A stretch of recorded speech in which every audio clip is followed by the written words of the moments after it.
Hello అండి. నేను ఇప్పుడు బ్యాక్గ్రౌండ్ వాయిస్ అయితే ఇచ్చాను. ఇప్పుడు వచ్చి డైరెక్ట్గా మాట్లాడుతున్నాను. నేను హాయ్ అండి, అందరూ ఎలా ఉన్నారు? బాగున్నారా? నేనైతే చాలా బాగున్నాను. ఓకేనండి, కొంచెం తగ్గి. హలో అండి, అందరూ ఎలా ఉన్నారు? బాగున్నారా? నేనైతే చాలా బాగున్నాను. మీరు కూడా బాగున్నారు మనస్ఫూర్తిగా కోరుకుంటున్నాను. ఎప్పుడు వాయిస్ ఓవర్ బ్యాక్గ్రౌండ్ ఇచ్చేదాన్ని కదా, ఇప్పుడు వచ్చేసి డైరెక్ట్గా మాట్లాడుతున్నాను. బిర్యానీ తింటున్నాను. బిర్యానీ అంటే బాగా తింటుంటానండి. హలో అండి, అందరూ ఎలా ఉన్నారు? బాగున్నారు వచ్చేసి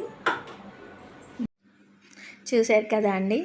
మామూలుగా అయితే ఒక వీడియోకి బ్యాక్గ్రౌండ్ వాయిస్ ఇచ్చేదానికి నేనైతే ఈ విధంగా ఎంత కష్టపడతానో మీకు ఈ వీడియోలో షేర్ చేశాను. మామూలుగా మీతో ఏం మాట్లాడాలో ఆలోచించి అది చెప్పే విధానానికి కూడా కొంచెం అయితే టైం పడుతుంది. చూశారు కదండి, నా బుజ్జి బుజ్జి ఫ్రెండ్స్ అయితే మామూలుగా పిచ్చుకలు అయితే మన చిన్నప్పుడు అయితే వచ్చేవి. ఈ మధ్య అసలు రావట్లేదు. మళ్ళీ ఇప్పుడైతే రావడం స్టార్ట్ అయింది. పిచ్చుకలు ఇంట్లోకి వస్తే కూడా చాలా మంచిదంట కదా. మేమైతే ఇంట్లో ఇలానే చేసేవాళ్ళం. ఎట్లంటే మంచిగా అండి. ఈ క్లిప్పింగ్ అయితే చూసారు కదా, అది వచ్చేసి మామూలుగా అయితే నేను షార్ట్లో అప్లోడ్ చేస్తాను కదా, అప్పుడు వచ్చేసి అవే షార్ట్ అయితే కొంచెం క్లిప్పింగ్ అయితే ఈ వీడియోలో మీకు యాడ్ చేసి ఇదైతే షేర్ చేయాలనుకున్నాను. ఈ విషయం గురించి అయితే మనం తర్వాత అయితే మాట్లాడుకుందాము. ఇప్పుడు ఎండాకాలం వచ్చేసింది కదా, నేనైతే పిల్లలకి సంగటి ఏ విధంగా తయారు చేయాలో మీకు ఈ వీడియోలో షేర్ చేద్దాం అనుకున్నాను.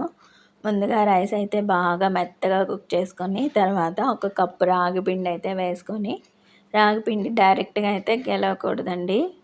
అది పచ్చివాసన పోయే వరకు అయితే ఇలా కొంచెం దానిపైన రైస్ అయితే వేసుకొని ఆ పచ్చివాసన పోయే వరకు అయితే సంగటి కొంచెం బాగా మెత్తగా కుక్ చేసుకోవాలి. మామూలుగా అయితే సంగటి చాలామంది చాలా రకాలుగా అయితే చేస్తారు. ఇప్పుడు ఎండాకాలంలో అయితే మార్నింగ్ టిఫిన్స్ కంటే ఇలా సాయంత్రం పూట ఈ విధంగా సంగటి చేసి తర్వాత వచ్చేసి అది మార్నింగ్ అంబలి కలిపి పెట్టామంటే పిల్లలకి హెల్త్కి చాలా మంచిది. చూసారు కదా అండి, ఇందాక బాగా మెత్తగా కుక్ అయింది కదా రైస్ అయితే. అప్పుడు వచ్చేసి మామూలుగా పెద్దవాళ్ళు అయితే తెడ్డుతో అయితే గలుగుతారు. నాకైతే తెడ్డు అయితే లేదని ఇలా ముద్దకంతో అయితే ఇలా సంగటి గెలికాను. ఈ విధంగా అయితే అసలు రైస్ అయితే కనిపించకూడదండి. అప్పుడైతేనే మనకి సంగటి బాగా కుదిరినట్టు. సంగటి చేయాలన్నా కూడా మనం అది బాగా తెలుసుకొని పెద్దవాళ్ళ దగ్గర అయితే ఇలా నేర్చుకొని ప్రిపేర్ చేసామంటే చాలా బాగుంటుంది. ఇది వచ్చేసి చిన్న పిల్లల దగ్గర నుంచి మన ఇంట్లో పెద్దవాళ్ళు అయితే ఉంటారు కదా, వాళ్ళు అన్నం తినలేరు కదా, అటువంటి వాళ్ళ దాకా అయితే అందరికీ సూట్ అవుతుంది సంగటి అయితే. అండ్ హెల్త్కి కూడా చాలా మంచిది. ఇప్పుడు వచ్చేసి ఎండాకాలంలో పిల్లలకి వడదెబ్బ తగలకుండా అందులో పెరుగు వేసి అంబలి కలిపించామంటే పిల్లలకి సాయంత్రం దాకా అయితే వాళ్ళకి ప్రాబ్లం అయితే రాదు. హెల్త్ ఇష్యూస్ కూడా చాలా తక్కువ. రాగి పిండి మంచి ప్రోటీన్స్ కదా, సంగటి అయితే చాలా బెస్ట్ అండి, పెద్దవాళ్ళ నుంచి పిల్లల దాకా అయితే. ఓకేనండి, ఇప్పుడు వచ్చేసి నేను ఆకుకూర ఫ్రై అయితే ఇలా చేస్తున్నాను. ఏమైనా వేసవి కాలంలో అయితే మనం ఫుడ్ విషయంలో మాత్రం చాలా జాగ్రత్తలు అయితే తీసుకోవాలి. అది కాకుండా ఎక్కువ కారం మసాలాల ఫుడ్ అయితే ఆయిల్ ఫుడ్ అవైతే ఎంత తగ్గిస్తే అంత హెల్త్కి మంచిది కదా అండి. ఇందాక సంగటి చేసాం కదా, అందులోకి పెసరపప్పు కర్రీ ఇట్లాగైతే మసాలా కర్రీ అవసరం లేదు. సంగటిలోకి అయితే మనం ఎక్కువగా పప్పు కూరలు ఆకుకూరలు ఇవి చేసామంటే చాలా బాగుంటుంది.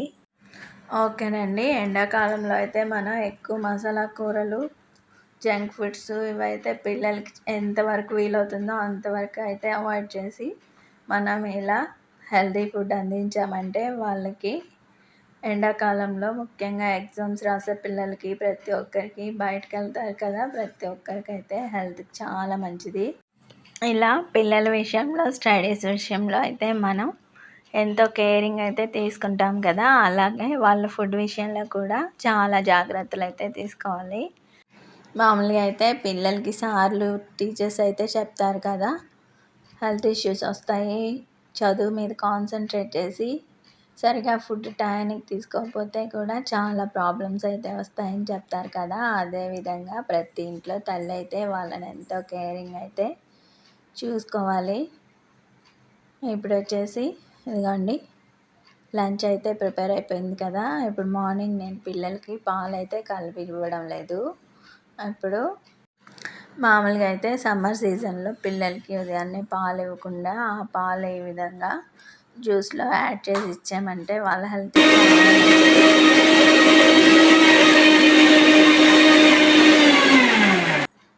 చూసారు కదండి. ఇప్పుడు యాపిల్ అయితే నేనైతే మరీ మెత్తగా అయితే మిక్సీ వేయలేదు. ఇలా అక్కడక్కడ ముక్కలు తగులుతుంటే మనం తాగేదానికి కూడా చాలా టేస్టీగా ఉంటుంది. నేనైతే ఇలా పాల మీగడ కూడా అయితే జ్యూస్లో కలిపి యాడ్ చేశాను. టేస్ట్ కూడా చాలా బాగుంటుంది. ఇప్పుడు వచ్చేసి చూడండి, ఈ విధంగా అయితే పిల్లలు ఇంటికి రాగానే మనం ఇచ్చామంటే, పైగా ఇప్పుడు వచ్చేసి హాఫ్ డే స్కూల్ కదండి, పిల్లలు రాగానే అన్నం తినడానికి అయితే ఇష్టపడరు. మనం ఇలా హెల్తీ డ్రింక్స్ అయితే ఇంట్లో ప్రిపేర్ చేసి ఇచ్చామంటే వాళ్ళ హెల్త్కి చాలా బాగుంటుంది కదా. అంతేకాకుండా బయటికి వెళ్ళి ఐస్ క్రీమ్స్ అవి ఇవి తినకుండా అయితే ఇలా ఇచ్చామంటే వాళ్ళ హెల్త్కి చాలా మంచిది అండ్ బాడీ డీహైడ్రేషన్ కూడా అవ్వదు. ఓకేనండి, చూసారు కదా. ఇప్పుడు ఎండాకాలం స్టార్ట్ అయ్యే ముందే మనం పిల్లల విషయంలో, అంతేకాకుండా ఇంట్లో పెద్దవాళ్ళు, అలాగే హెల్త్ ఇష్యూస్ ఉన్న వాళ్ళకు కూడా ఇలా మనం హెల్తీ ఫుడ్ ఇంట్లోనే ప్రిపేర్ చేసామంటే వాళ్ళ హెల్త్కి కూడా చాలా బాగుంటుంది కదా అండి. ఓకేనండి, సమ్మర్ సీజన్లో అయితే ఇలా ప్రతి ఇంట్లో అయితే మనమే కేరింగ్ తీసుకుంటే ఫ్యామిలీ కూడా చాలా బాగుంటుంది. ఓకేనండి, అండ్ వీడియో నచ్చితే లైక్ చేయండి, షేర్ చేయండి, ముఖ్యంగా సబ్స్క్రైబ్ చేయండి. ఉంటానండి, బాయ్.